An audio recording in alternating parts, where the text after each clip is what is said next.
Hello. As promised, more Des Moines gameplay. Now, this time I chose a slightly larger, more open map for this commentary, and also I think this map is, or this game, might be quite interesting for my German viewers, since we're actually facing a division of some fairly known German players like Papri Pupi and I think Vilde Ushi and Calab. They're apparently in a division, and they ended up against our division. And we have Faraselef playing a midway, which of course isn't quite as strong as the Hakuryu, and we have Wistcast leveling his Udaloy. So this turned out to be quite an interesting game, and the reason I chose this game is because, well, let's mention of course the weakness. I mentioned it in my first commentary, but it's worth repeating it. The biggest absolute weakness of the Des Moines is the slow shell speed. Now naturally, if you have slow shell speed or shell velocity, that means in order to shoot long range, your shells have a significant arc to them. And that of course means that you are able to quite comfortably lob shells over mountains that no other ship really can. Okay, I'm trying to speed up. Here I want to make it, first of all I want to shoot this Moskva, Calab, which is in the same division as Papri Pupi. He's trying to get a central position with this Moskva where he can radar B, and he can use his long range anti-air to create a no-fly zone to help his carrier as well. So I'm trying to push him out of there. The other thing is Faraselef engaged the midway fighters, and I'm trying to speed there to help him fight those planes, hence why I'm speeding here and focus firing the planes. The problem of course is going through this kind of open area on this map that I already mentioned is quite open and very open to long range shooting like this. When I tried to quickly cross over while being spotted, well, I got citadeled from across one of all the multiple battleships that instantly opened fire on me. My Udaloy smoked me up to bail me out there, but that does show the danger of trying to react to planes. You kind of have to let them come to you and provide this defensive area where they can't arrive. When you're trying to charge into planes that are fighting, well, that's kind of what happens. Everyone sees you when you try to tunnel vision there, and you get punished for it. So, a good lesson to learn, and I couldn't make it in time, and I think Faraselef messed up a bit, and he lost the initial fighter duel, which means Papa will get some strikes in on our first DD, and he already died, as you can tell. Anyway, what I was talking about shows shell velocity. That of course means that you have very significant arcs. Now that means there are actually a multitude of situations and positions where all the other T-10 cruisers really can't play, but you, thanks to these quite ridiculous arcs, are able to exploit. Example, shooting this Iowa, bouncing them right over the mountain. No other cruiser could comfortably do this. Zao shells, Moskva shells, probably Hindenburg shells, they would all be too flat to be able to shoot over this thing. They would simply be unable to shoot him. This smoke is of course a Russian Udaloy smoke, so it's not gonna last long, and in general I don't really want to rely on his smokes any more than I already did now, because he's gonna have his own issues to worry about with the carrier around and all these enemy DDs and such, and in general this being such an open map, I don't want to be hogging his smokes. Tashkent spotted, instantly open fire on him, he becomes my priority target naturally. If he disappears from vision, I will radar. There's no need to blow my radar until he's actually disappeared. I'm angling of course towards the Moskva. Showing broadside to a Moskva is a quick way to get killed. If he's loading AP, that is. It looks like he's trying to reverse out, and I'm more than happy to take this battle. HE versus HE. I use my repair and I just keep disengaging. I had 2 fires, which is why I used my repair, and I'm trying to trade back some HP. You see, I'm trying to make it past this cliff, because once I get it past this cliff, suddenly he will, first of all, he lost vision, and second of all, at this point he can probably no longer even shoot me, because he doesn't have the arcs to do it. Whereas thanks to these floaty Des Moines arcs, I'm easily able to rain down HE shells on him over the cliff. In fact, because I use the range mod, which I highly recommend on the Des Moines, I'm undetected at this point. So I'm actually stealth firing this Moskva right now. And this position that he wanted to secure for Poppity Poopy, well, it's pretty much been removed now. He's forced to retreat. You see, I'm forcing him out of this position, and I'm just shooting right over the hill, and there is absolutely nothing this Moskva can do about it. So this is one example of this so-called weakness. Well, I mean, it is a weakness, but it doesn't mean it's strictly a weakness. There's also a strength to it. You see, he's completely forced out of the position. He has to reverse all the way behind the island. He's basically been made a non-factor, and now we have my Yamato pushing into the cap, and in general, Udalai able to push into the cap. And basically, we have gotten some map control back because of that. I'm switching to the Friedrich Grosse now. I could be using AP because he's giving so much broadside, but because, well, we have a carrier and such, blowing the repair on battleships has great synergy with the carrier. I mean, you force some fires, he repairs, then you tell your carrier that guy doesn't have a repair, he goes in with a couple of bombers, starts some fires. It's a good way of team play and, well, causing additional damage, since this game will obviously not be an easy one. Now I find something juicy. The Yamato.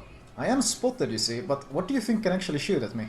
Do you see anything that's possible to that could potentially even shoot at me? The Yamato? Good luck getting shells through that gap on a Yamato. Oh, I'm already undetected again. And this is a lovely little spot for me. In fact, I'm stopping my speed. I'm parked right behind islands. No one else can really shoot at me. Yes, I'm spotted, but I'm not even that worried. I mean, I'm keeping a slight bit of movement just in case someone manages to pop out from somewhere and maybe get some shells off. But I don't really have much to fear. And this Yamato already blew his repair, because he thought this was just some temporary shells from someone he didn't see. But I have parked here. This is my new hidey hole. This is where I'm going to be sitting. So that's what, 2 fires he can't repair now? Let's see if I can get a third fire going. There we go. Third fire. That's 3 fires I have cooking on him now. If you look at my damage top right, you can see how quickly it suddenly starts accelerating, because I get not only the HE damage from my shells, but also the constant ticking HE. And every time one of the fires run out, well, I'm refreshing it with a new one. So this guy is in Des Moines hell right now. He is burning up. I'm completely undetected. He can't, even if I get detected, how is he going to shoot back at me? Do you see the cliff I'm shooting over? Like, even my shells are clipping onto the cliff. In fact, I have to reverse and reposition myself here to just be able to keep these shells raining. He's aiming at me, he's trying to see where I am, he's trying to deal with this. Oh, I'm spotted. He can't even see me from his point of view, even though I was spotted there, he didn't even attempt to shoot. Because I'm literally lobbing these shells right over the mountains themselves. And his shells cannot do the same thing.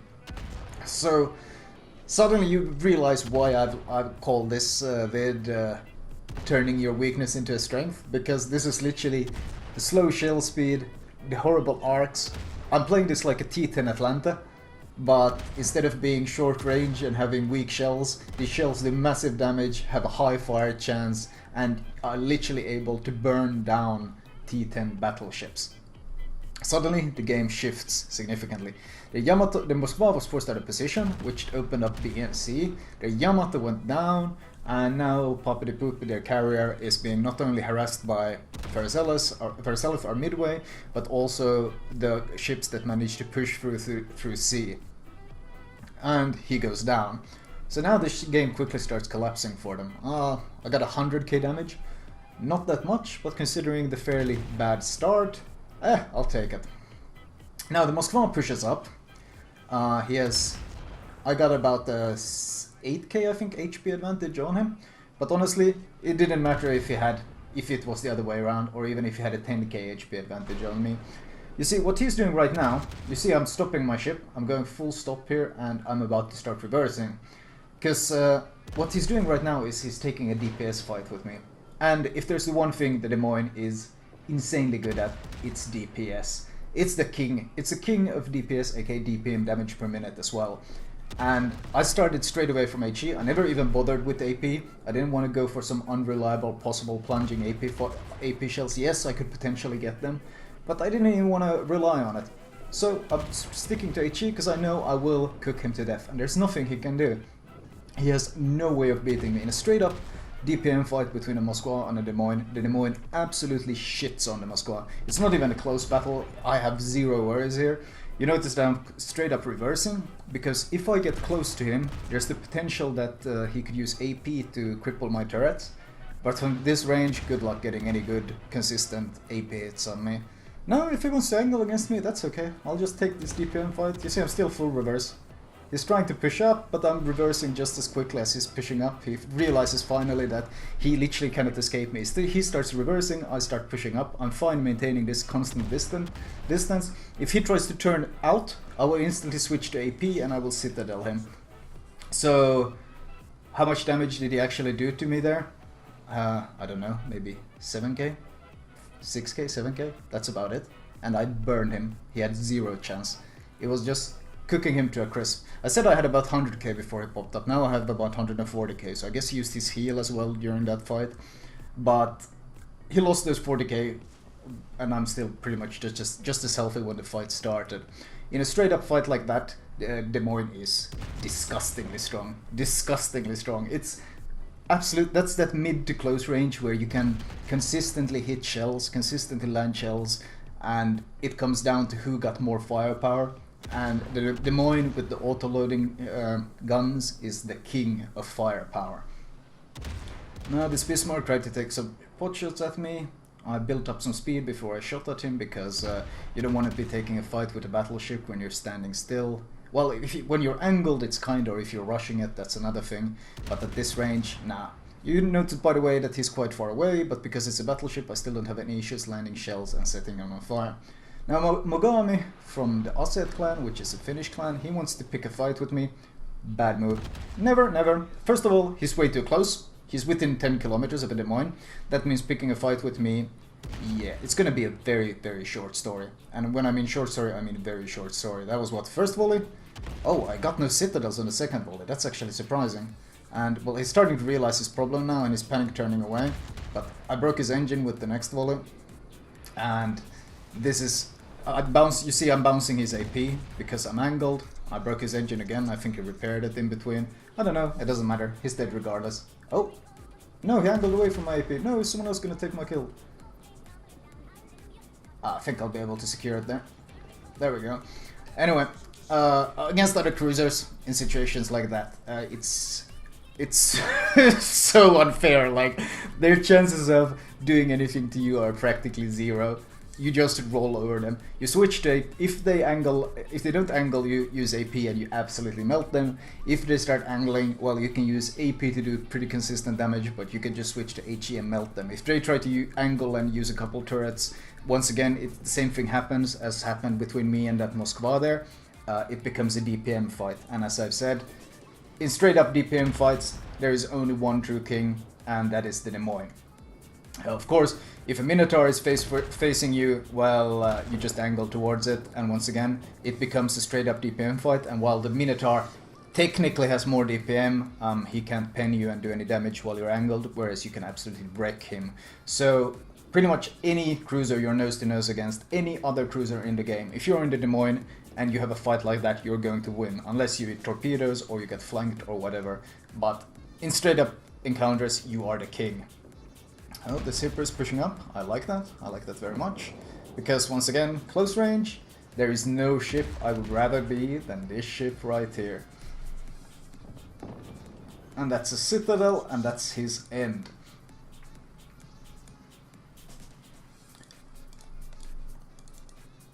Oh, looks like it's about to end here. You see the score is ticking up. They only have one DD left, and there's not really much he can do at this point. Anyway, the game ended, 189k damage, which is of course, considering the start, which was pretty disastrous, and the way they took control. But you saw the way I used the positioning on the map and used the volleys and the slow shell speed to lob my shells over various terrains to slowly turn the tide into our favor. Of course, I was not alone in this, but it had a huge impact on their two key ships, which was the Moskva and of course the Yamato. Team score wise, surprising with a carrier in the game. I only had 4 planes shut down, but Papadi Poopy of course knew he's a very experienced carrier player, so he obviously knew to avoid me and not go near me and feed me any unnecessary plane kills. And finally, damage wise, you can see, unlike the other game, which I posted yesterday, which was, earlier today, which was heavily focused on AP damage, this one is heavily focused on HE damage. And that's kind of the versatility of the ship that some people claim it doesn't have. It does have a significant, the only really weakness it has is the issues at long range, but everything else I feel you can turn into strength. Anyway, this won't by far be the last Des Moines commentary I make, and I hope you look forward to the next one.